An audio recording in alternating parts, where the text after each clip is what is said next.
مسلمانوں کو نماز خوف پڑھائی۔ یہ دروں میں سب سے پہلی نماز خوف تھی اور آپ کا نشان سب سے پہلا نشان تھا جو دروں میں داخل ہوا تھا۔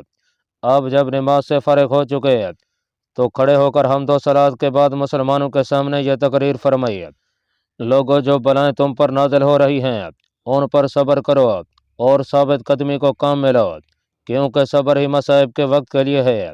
یہ دراصل ہم پر اللہ تبارک و تعالیٰ کی ایک رحمت ہے، کیونکہ اس وقت ہم دشمن کے نرگاہ میں ہیں۔ چاروں طرف سے دشمن نے ہمیں گھیر رکھا ہے اور ہم اللہ تبارک و تعالیٰ کی مدد و نصرت کے بغیر ان سے نہیں لڑ سکتے۔ حضرت امیر ابو عبیدہ بن جراح رضی اللہ تعالیٰ عنہ نے مجھے یہ حکم دیا تھا کہ میں تمہیں لے کر زیادہ دور نہ جاؤں۔ اب ہمارے اور ان کے درمیان 7 روز کی مسافت حائل ہے۔ حضرت ابو عبیدہ بن جراح کو یہ خبر نہیں تھی کہ ہمارا مقابلہ اتنے بڑے لشکر سے ہو جائے گا۔ حضرت سعید بن زید بن عمر بن نفیل ادوی رضی اللہ تعالیٰ عنہ نے کہا: میسرا، اس تقریر سے آپ کا کیا مطلب ہے؟ اگر آپ ہمیں جنگ کی ترغیب دلانا چاہتے ہیں تو ہم پہلے ہی اللہ تبارک و تعالیٰ کی ملاقات کے لیے اس تشنہ لب شخص سے بھی زیادہ مشتاق ہیں جو ایک گھونٹ ٹھنڈے پانی کا خواہاں ہو۔ آپ نے فرمایا: میرا مطلب اس سے یہ ہے کہ میں اس اہم کام میں تمہارا مشورہ طلب کروں۔ میں اپنی رائے میں مناسب دیکھ رہا ہوں کہ کسی آدمی کو حضرت امیر الامت رضی اللہ تعالیٰ عنہ کی خدمت اقدس میں روانہ کر دوں۔ ممکن ہے کہ وہ کسی طرح ہماری مدد و نصرت فرما سکیں اور ہمارے بھائی ہماری مدد کو پہنچ جائیں۔ حضرت سعید بن زید بن عمر بن نفیل ادوی نے کہا: واقعی جناب کی رائے بہت صائب ہے، ایسا کرنے میں کچھ حرج نہیں۔ حضرت میسرہ بن مسروق ابسی نے ایک معاہدی کو بلا کر اسے ہر طرح کی مراعات اور نیکی کا وعدہ کر کے فرمایا کہ تو حضرت ابو عبیدہ بن جراح کی خدمت میں چلا جا اور انہیں اطلاع دے دے کہ دشمن کے گروہ اور فوجیں ہر طرف کے قلعوں، شہروں اور دیہات سے آ کر ہمارے مقابلہ میں جمع ہو گئی۔ نیز وہ تمام کفیت جو تو نے یہاں دیکھی ہے مفصل بیان کر دینا۔ کہتے ہیں کہ معاہدی نے یہ سن کر رومیوں کا لباس پہنا اور رومیوں سے آنکھ بچا کے حضرت ابو عبیدہ بن جراح رضی اللہ تعالیٰ عنہ کی طرف چل کھڑا ہوا۔ یہ برابر چلنے میں کوشش کرتا رہا۔ آرام و تکلیف کی اسے مطلق خبر نہ تھی۔ رات دن چلنے سے کام تھا، حتیٰ کہ حلب میں وہ حضرت ابو عبیدہ بن جراح رضی اللہ تعالیٰ عنہ کے لشکر میں پہنچا اور سیدنا ابو عبیدہ بن جراح کے خیمے کا رخ کر کے آپ کے سامنے آ کھڑا ہوا۔ چلنے اور مسافت قطع کرنے سے یہ اس قدر چکنا چور ہو گیا تھا۔ آپ نے اس کی حالت دیکھ کر اس کے اوپر پانی کے چھینٹے مارنے کے لیے فرمایا۔ چھینٹے مارنے سے جب اسے ہوش آیا تو آپ نے سمجھا کہ شاید یہ بھوکا ہے۔ آپ نے اس کے واسطے کھانا منگوایا۔ جب اسے کھا پی کر ذرا ہوش آیا اور کچھ دیر آرام کرنے کے بعد راحت پائی تو اس سے دریافت کیا کہ معاہدی بھائی کیا بات ہے، آیا لشکر ہلاک ہو گیا؟ اس نے کہا: سردار، خدا کی قسم نہیں، بلکہ دشمن نے اسے چاروں طرف سے گھیر کر اس کا محاصرہ کر لیا ہے۔ اس کے بعد اس نے تمام کفیت بیان کی: لڑائی کا حال، تلواروں کے میانوں کا توڑ دینا، حضرت ابو الہول کی گرفتاری، ان کا قید سے رہائی پانا، نیز لشکر کا سختی و شدت میں ہونا، سب کچھ کہہ دیا۔ آپ رضی اللہ تعالیٰ عنہ کو سن کر سخت قلق ہوا اور مضطربانہ حالت میں جلدی سے کھڑے ہو کر حضرت خالد بن ولید رضی اللہ تعالیٰ عنہ کے خیمے میں تشریف لے گئے۔ حضرت خالد رضی اللہ تعالیٰ عنہ اس وقت اپنی ذرا درست کر رہے تھے۔ حضرت ابو عبیدہ بن جراح رضی اللہ تعالیٰ عنہ کو اپنے پاس آتا دیکھ کر فوراً کھڑے ہو گئے، سلام کیا، تعظیم بجا لے، مرحبا کہا اور دریافت کیا: ایھا الامیر، خیر تو ہے؟ کیسے قدم رنجہ فرمایا۔ حضرت ابو عبیدہ بن جراح نے ان کا ہاتھ پکڑا اور انہیں اپنی قیام گاہ میں لے آئے۔ معاہدی سے فرمایا کہ جو کچھ تو نے وہاں دیکھا ہے بیان کر۔ معاہدی نے حضرت خالد بن ولید کے سامنے تمام ماجرا دہرایا۔ آپ رضی اللہ تعالیٰ عنہ نے فرمایا: ایھا الامیر، خالد نے جہاد فی سبیل اللہ میں اپنے آپ کو وقف کر دیا ہے۔ اللہ جل جلالہ اور رسول مقبول صلی اللہ علیہ وسلم کے راستہ میں اپنی جان کا بخل نہیں کر سکتا۔ ممکن ہے کہ اللہ تبارک و تعالی مجھے دوزخ سے نجات دے دیں اور جام شہادت نوش کرا دیں۔ یہ کہہ کر آپ اپنے خیمے کی طرف لپکے، ذرا پہنی کلام مبارک سر پر رکھا، تلوار حمائل کی گھوڑے پر سوار ہوئے اور رکاب میں نیزے کو مرکوز کر کے تیار ہو گئے۔ ادھر حضرت ابو عبیدہ بن جراح نے افسران لشکر کو اسلحہ سے مسلح ہونے کے لیے فرمایا۔ مسلمانوں میں چاروں طرف سے آوازیں بلند ہوئیں اور چاروں طرف سے دوڑ دوڑ کر اللہ جل جلالہ اور رسول مقبول صلی اللہ علیہ وسلم کے راستہ میں مسلمان آنے لگے۔ اگر حضرت ابو عبیدہ بن جراح رضی اللہ تعالیٰ عنہ ان تمام حضرات کو منع نہ فرماتے تو تمام کے تمام چل کھڑے ہوتے، مگر آپ نے ان میں سے 3000 سوار منتخب کر کے انہیں چلنے کا حکم فرمایا، اور ان کے بعد پھر 1000 یا بروایت دیگر 2000 سوار حضرت یاز بن غانم رضی اللہ تعالیٰ عنہ کی ماتحتی میں دے کر ادھر روانہ کیے۔ جب حضرت خالد بن ولید رضی اللہ تعالیٰ عنہ حضرت میسرہ بن مسروق قبسی رضی اللہ تعالیٰ عنہ کی کمک کے لیے دروں کی طرف تشریف لے چلے تو آپ نے آسمان کی طرف ہاتھ اٹھا کر درگاہ رب العزت میں عرض کی، الہی آپ ہمارے لیے ادھر کا راستہ آسان کر دیجئے، راستہ کی دوری کو لپیٹ کر رکھ دیجئے، ہمارے لیے ہر سختی کو آسان کر دیجئے، ایسے شخص کو جو ہم پر رحم نہ کرے مسلط نہ فرمائیے، اور طاقت سے زیادہ ہم پر بار نہ ڈالیے۔ یہ کہہ کر آپ دروں کی طرف روانہ ہو گئے۔ حضرت میسرہ بن مسروق قبسی کا یہ حال تھا کہ انہیں رومیوں نے ہر طرف سے گھیر رکھا تھا، اور آپ روزانہ ان سے شام تک مرکہ کی لڑائی لڑا کرتے تھے۔ رومیوں کی تعداد باوجود قتل ہونے کے روزانہ بڑھتی جاتی تھی۔ مسلمانوں کو اگرچہ زخم پہنچے تھے اور وہ لڑتے لڑتے چکنا چور ہو گئے تھے، مگر دم خم وہی تھے، اور ذرا برابر ان میں بد دلی پیدا نہیں ہوئی تھی۔ وہ گویا ایک ایسی قوم تھی کہ اللہ تبارک و تعالیٰ کے حکم سے اس کی موت پردہ کے پیچھے چھپ گئی تھی۔ حضرت سلیمان بن عامر انصاری رضی اللہ تعالیٰ عنہ سے روایت ہے کہ مرج القبائل میں نیز جس روز ہم نے تلواروں کے میان توڑ دیے تھے، میں بھی حضرت میسرہ بن مسروق قبسی کے لشکر میں شامل تھا۔ رومی ہر طرف سے مسلمانوں کی طرف کھینچے چلے آتے تھے۔ ہم روزانہ صبح کو لڑتے تھے اور شام کو آرام و راحت حاصل کرتے تھے۔ ایک روز لڑائی کے لیے رومیوں کی طرف سے ایک سردار نکلا جس نے 2 زرہیں پہن رکھی تھیں، دونوں بازو پر لوہے کے جوشن پہن رکھے تھے، سر پر ایک خد لگا رکھا تھا جو سونے کی طرح چمک رہا تھا، اس پر جواہر کی ایک سلیب لگی ہوئی تھی، اور ہاتھ میں لوہے کا ایک لٹھ تھا جو اونٹ کے پاؤں کی طرح کا معلوم ہوتا تھا۔ اس نے میدان میں آ کر دونوں صفوں کے مابین گھوڑے کو ایک چکر دیا اور حل من مبارز کا نعرہ لگا کر جنگ کے لیے حریف کو طلب کرنے لگا۔ یہ ان 3 سرداروں میں سے ایک تھا جنہیں ہرقل نے 30,000 فوج پر سردار بنا کر بھیجا تھا۔ یہ برابر گھوڑے کو چکر دے رہا تھا اور اپنی رومی زبان میں بڑبڑاتا جاتا تھا۔ حضرت میسرہ بن مسروق قبسی نے ترجمان سے دریافت کیا کہ یہ کیا کہتا ہے؟ اس نے کہا کہ یہ اپنی بڑائی بیان کر رہا ہے اور کہتا ہے کہ بہادر اور دلیر لوگ میرے مقابلہ کے لیے نکلیں۔ آپ نے مسلمانوں کی طرف خطاب کر کے فرمایا، معاشر المسلمین، آپ حضرات میں سے کون شخص اس کے مقابلے کے لیے نکلے گا اور اس کی شرارت کا سدباب کر کے کون سا بہادر اس کو موت کے گھاٹ اتارے گا؟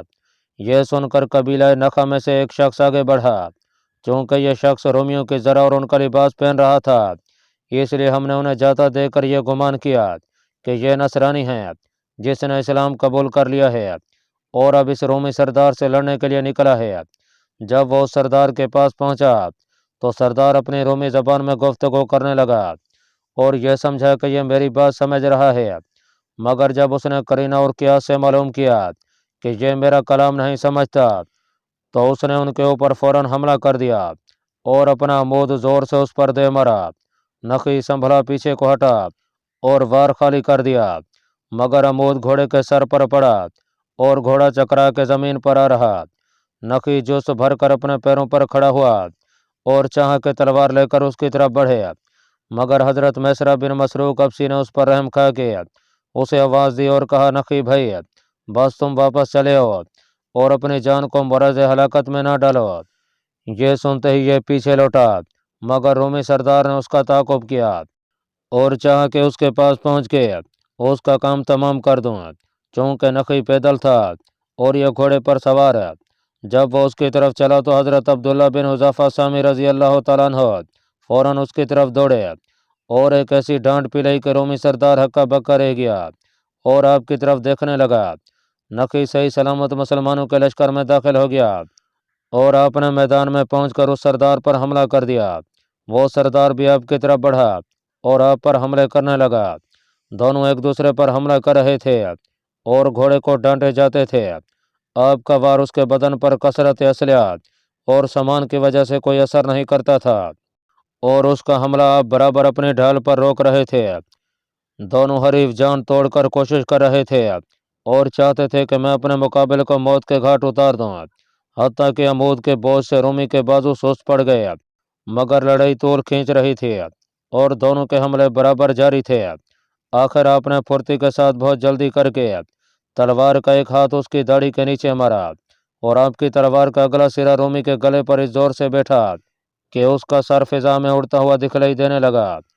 گھوڑے نے کوتل ہوتے ہی چاہا کہ میں رومیوں کے لشکر کی طرف ہوا ہو جاؤں، مگر آپ نے اسے دوڑ کر پکڑ لیا اور اس رومی سردار کا تمام ساز و سامان اتار کے مسلمانوں کے لشکر کی طرف لوٹ آئے۔ چونکہ یہ سردار ہرکل کے نزدیک نہایت معزز سمجھا جاتا تھا اور بادشاہ کا خاص آدمی تھا، اس لیے رومیوں کو اس کا مرنا نہایت شاق گزرا اور وہ بہت چیخے چلائے۔ کہتے ہیں کہ اس سردار کے قتل کے بعد دوسرے سردار نے میدان میں آنے کا ارادہ کیا اور کہا کہ مجھے اس کا بدلہ لینا ضروری ہے۔ اب میں میدان میں پہنچ کر اس کے قاتل کو گرفتار کر کے ہرکل کے پاس لے جاؤں گا اور اسے کہوں گا کہ تیرے مصاحب کا یہی قاتل ہے، اب جو تیرے دل میں آئی اس کے ساتھ سلوک کر۔ یہ کہہ کر یہ مسلح ہوا، ذرا پہنی اور ایک شہری گھوڑے پر سوار ہو کے مقتول کی ناش کے پاس آیا۔ حضرت عبداللہ بن حذافہ رضی اللہ تعالیٰ عنہ نے اس کا اسباب اور ساز و سامان پہلے ہی اتار لیا تھا اور سر تن سے جدا ہوا علیحدہ پڑا تھا۔ یہ اسے دیکھ کر بنظر شفقت رویا اور کہنے لگا، مسیح، انجیل اور صلیب کی قسم، میں ضرور بدلہ لوں گا۔ یہ کہتا ہوا یہ مسلمانوں کے لشکر کی طرف آیا اور قریب ہو کے عرب کی فصیح زبان میں کہنے لگا، معاشر العرب، اللہ پاک تبارک و تعالی بہت جلد تمہارے ان ظلموں کی وجہ سے جو تم نے ہم پر روا رکھے ہیں اور تمہارے ان افعال کے باعث جو تم نے ہمارے ساتھ کیے ہیں تمہیں ہلاک کر دیں گے۔ اس سردار کے قاتل کو چاہیے کہ اب وہ میرے مقابلے کے لیے نکلے تاکہ میں اسے اس کا بدلہ لوں۔ حضرت عبداللہ بن حذافہ سامی رضی اللہ تعالیٰ عنہ نے جب یہ سنا تو اس کے مقابلہ میں جانے کا ارادہ کیا، مگر حضرت میسرہ بن مسروق ابسی رضی اللہ تعالیٰ عنہ نے ان کے آرام کرنے کی وجہ سے انہیں اس کے مقابلہ میں جانے کے لیے منع کر دیا، کیونکہ یہ اس سردار کے مقابلے میں کافی تھک چکے تھے اور خود اس کے مقابلہ میں جانے کا ارادہ کیا۔ حضرت عبداللہ بن حذافہ سامی نے کہا، ایھا الامیر، وہ مجھے میرا نام لے کر پکار رہا ہے، اگر میں نہ گیا تو میں بڑا بزدل ٹھہروں گا۔ آپ نے فرمایا، مجھے تم پر رحم آتا ہے، تم بہت تھک رہے ہو۔ انہوں نے کہا کہ آپ مجھ پر دنیا کی مشقت اٹھانے کے متعلق تو رحم فرماتے ہیں اور آخرت میں عذاب دوزخ کے بارے میں کوئی شفقت نہیں فرماتے۔ رسول اللہ صلی اللہ علیہ وسلم کی زندگی اور عیش کی قسم، میرے سوا اس کے مقابلے کے لیے کوئی شخص نہیں نکل سکتا۔ یہ کہہ کر آپ مقتول سردار کے گھوڑے پر سوار ہو کر اس کی طرف بڑھے۔ آپ نے لڑائی کے کسی سامان کو سوا اس گھوڑے کے تبدیل نہیں فرمایا تھا، ہاتھ میں وہی تلوار تھی اور وہی ڈھال۔ جب آپ اس کے قریب پہنچے تو اس نے گھوڑے کو دیکھ کر فوراً پہچان لیا کہ اس سردار کے قاتل یہی ہیں۔ یہ سوچتے ہی وہ پہاڑ کی طرح آپ پر ٹوٹ پڑا اور آپ کو اتنی بھی مہلت نہ دی کہ آپ سنبھل سکیں۔ فوراً آپ کے پاس آیا، ہاتھ لپکا کے آپ کی طرف بڑھا، پکڑا اور کھینچ کے ذہن سے جدا کر لیا، پھر اسی وقت آپ کو گرفتار کر کے اپنی فوج میں لایا اور سپاہیوں کے سپرد کر کے انہیں یہ حکم دیا کہ اسے ہتھ کڑیوں اور بیڑیوں سے مقید کر کے اسی وقت ڈاک کے گھوڑے پر بٹھا کے بادشاہ کے پاس لے جاؤ اور کہو کہ تیرے مصاحب خلیص بن جریج کا قاتل یہی شخص ہے۔ کہتے ہیں کہ حضرت عبداللہ بن حذافہ سامی کو ان سپاہیوں نے اس کے حکم کے مطابق فوراً پابند زنجیر کر کے قسطنطنیہ کی طرف روانہ کر دیا۔ یہ سردار اکڑتا اکڑتا اپنے کام میں فخر کرتا ہوا پھر میدان کی طرف پلٹا اور میدان میں آ کے اپنے حریف کا انتظار کرنے لگا۔ اب مسلمانوں میں سے 3 شخصوں نے جدا جدا اس کے مقابلہ میں جانے کے لیے ارادہ کیا اور ہر ایک نے یہی چاہا کہ میں اس کے مقابلہ میں پہنچوں۔ حضرت میسرہ بن مسروق ابسی نے ان کا ارادہ معلوم کر کے اپنے دل میں کہا کہ ابن مسروق، عبداللہ بن حذافہ گرفتار ہو گئے، 3 مسلمان اس ملعون کی طرف جانے کا ارادہ کر رہے ہیں، تجھے خدا سے شرم نہیں آتی کہ تو مسلمانوں کا علم اٹھائے ہوئے اس کشادہ پیشانی سے ان کی گرفتاری دیکھ رہا ہے اور لڑائی سے پہلو تہی کرتا جاتا ہے؟ قیامت کے دن اللہ تبارک و تعالی ذوالجلال والاکرام کے سامنے کیا جواب دے گا اور کیا عذر پیش کرے گا؟ یہ سوچ کر آپ نے حضرت سعید بن زید بن عمر بن نفیل ادوی رضی اللہ تعالیٰ عنہ کو بلایا اور وہ نشان جو آپ کو حضرت ابو عبیدہ بن جراح نے مرحمت کیا تھا انہیں دے کر فرمایا کہ سعید، تم یہ نشان لے کر کھڑے رہو، میں اس ملعون کے مقابلہ کو جاتا ہوں۔ اگر اس نے مجھے شہید کر دیا تو میرا اجر اللہ غالب و بزرگ و برتر پر ہے، اور اگر میں نے اس کو قتل کر دیا تو اس کا ثواب حضرت عبداللہ بن حذافہ کے اعمال نامہ میں درج ہوگا۔ حضرت سعید بن زید بن عمر بن نفیل ادوی نے اسلامی پرچم ہاتھ میں لیا اور یہ مسلمانوں کا عظیم سپہ سالار اس سردار کے مقابلہ میں پہنچا۔ وہاں پہنچ کر آپ نے اول گھوڑے کو ایک چکر دیا اور حسب ذیل اشعار پڑھے، اللہ جبار و قہار نے یہ جان لیا ہے کہ آگ سے میرا دل داغ دیا گیا ہے، یہ سبب قیم اللیل کے رومی سردار اپنے شریر بھائیوں سمیت جلدی جان جائے گا کہ عالم آخرت کس کے واسطے ہے اور میرا معبود بدلہ لینے والا ہے۔ کہتے ہیں کہ آپ نے یہ پڑھ کر اس سردار پر حملہ کیا، سردار بھی آپ پر حملہ آور ہوا، دیر تک دونوں حریف گھوڑے کو ڈانٹتے رہے اور انہیں چکر دیتے رہے۔ لڑائی نے نازک صورت اختیار کی، دونوں قریب ہو گئے اور ایک نے دوسرے پر پوری طرح جست کی، پھر دونوں لڑتے لڑتے دور چلے گئے اور ایک غبار میں آ کر نظروں سے بالکل غائب ہو گئے۔ ہر گروہ اپنے اپنے سردار کی طرف دیکھ رہا تھا اور فتح و نصرت کی اس کے لیے دعائیں مانگتا جاتا تھا، حتیٰ کہ پھر دونوں سردار ظاہر ہوئے، مگر اس حال میں کہ وہ دونوں تقارب سے تباہد کے قریب تھے اور چاہتے تھے کہ جدا جدا ہو جائیں، کہ اس سردار نے حضرت میسرہ بن مسروق سے کہا، دیکھیے تمہارے دین کی قسم، یہ تمہارے لشکر کے پیچھے کیسا اور کس کا نشان اڑتا ہے؟ آپ نے اس کے کلام کی طرف کچھ التفات نہ کیا اور فرمایا، یہ اللہ پر کچھ دشوار نہیں ہے۔ اس نے کہا، مجھے اپنے دین کی قسم، میں جھوٹ نہیں کہتا بلکہ آپ سے سچ کہہ رہا ہوں۔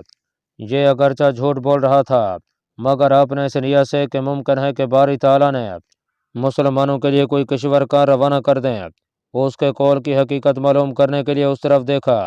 رومی سردار آپ کو غافل دیکھ کر آپ کی طرف جھپٹا اور آپ کو پکڑ کے یہ چاہا کہ ذہن سے اٹھا کر گرفتار کر لوں، کہ اچانک دور سے نور کی طرح چمکتا ہوا ایک نشان دکھلائی دیا۔